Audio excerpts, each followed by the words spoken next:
Et comme chaque matin pendant cette période de fête, on retrouve le directeur général de l'IFOP, Frédéric Dabi. Bonjour. Bonjour Maxime, bonjour à tous. Votre dernier livre, L'écharpe et les tempêtes, c'est aux éditions de l'Aube, un grand livre sur les municipales face aux maires, la défiance inattendue. Et si on est avec vous, c'est pour essayer de revenir sur les grands termes, sur les grands thèmes qui ont marqué l'année qui vient de s'écouler, à commencer par le narcotrafic. Oui, c'est le thème le plus inédit, le plus surprenant. Il y a 6 ans, avant les élections municipales, on ne testait pas la question du narcotrafic. Avant de parler du thème, parlons du mot. Narcotrafic, il y a encore quelques années, il y a 6 ans, il y a 10 ans, c'était bon pour une série Netflix à voir en famille. On voit que les Français... C'était Narcos. Exactement, Narcos ou la Casa di Papel. On voit que les Français se sont appropriés ce terme et ça devient, les mots ont leur sens et je pèse mes mots, presque obsessionnel. Dans l'enquête IFOP pour la Tribune dimanche, on a vu que le narcotrafic, la lutte contre le trafic de drogue était le 5e déterminant du vote dans un contexte où l'insécurité, et c'était pas arrivé depuis les régionales de 2015, depuis la présidentielle de 2002, était le premier déterminant du vote. C'est un sujet qui inquiète fortement et pour ne pas dire formidablement les Français.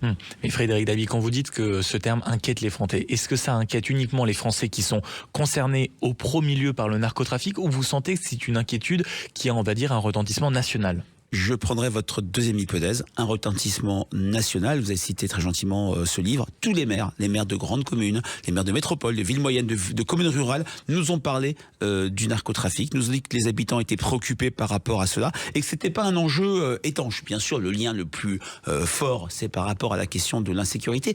Il y a un lien qui est fait dans les villes moyennes et grandes sur les questions des mobilités. On dit éviter tel ou tel quartier, éviter tel ou tel horaire dans tel ou tel quartier. Et puis, il y a quelque chose en plus qui est lancinant au cœur de l'inquiétude des Français, ce pessimisme de projection, une inquiétude pour ses enfants, en termes d'être victime d'une balle perdue, parce que les règlements de compte, c'est une réalité. Dans l'enquête IFOP fiduciale pour Sud Radio et la Provence, à Marseille et à Avignon, on a vu que c'était parmi les 2 premiers déterminants du vote. Les mots ont un sens. On est vraiment sur un enjeu qui a fait irruption, qui a surgi et qui crée une inquiétude, y compris peut-être pour des territoires où il n'y a pas de gangrène liée au trafic. Est-ce qu'il n'y a qu'un terme sécuritaire? On a vu de plus en plus dans les grandes, moyennes, mais aussi les petites villes, le narcotrafic aller jusqu'à toucher la vie quotidienne. C'est-à-dire que de plus en plus, les dealers, en tout cas les narcotrafiquants, proposaient désormais des fournitures scolaires, de la protection dans les transports.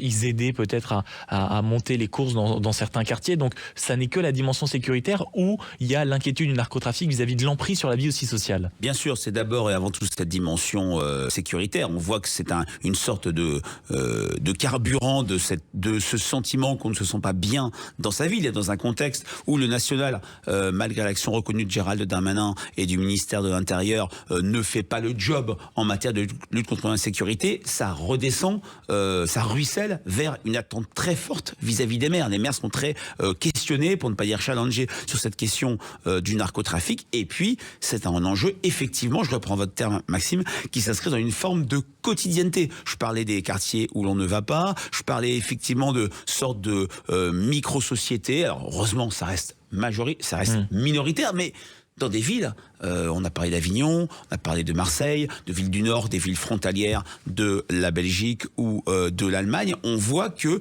y a une sorte, pour reprendre le terme de politique, du politiste Jacques Lagroix, des systèmes d'action qui s'installent sur la question du narcotrafic. Donc c'est l'enjeu et c'est extrêmement rare. Quand on regarde l'histoire des élections municipales, depuis 30 ans, 40 ans, on retrouve le chômage, le pouvoir d'achat, la circulation, le développement de la ville, la sécurité. Cet enjeu, je le répète, n'était pas proposé par les instituts de sondage dans les municipales de 2020-2014, non pas parce que on était à imposer une thématique, c'est que les Français dans nos enquêtes qualitatives n'en parlaient pas. Ça restait une question qui relevait du domaine privé, une forme ultime ou une forme dangereuse de l'insécurité, cette forme, c'est autonomiser de l'enjeu à proprement parler sécuritaire. Et ça risque d'être un mot qu'on retrouvera également dans l'année 2026. Merci beaucoup Frédéric Dabi, directeur général de l'IFOP, et votre dernier livre, L'écharpe et les tempêtes, aux éditions de l'Aube.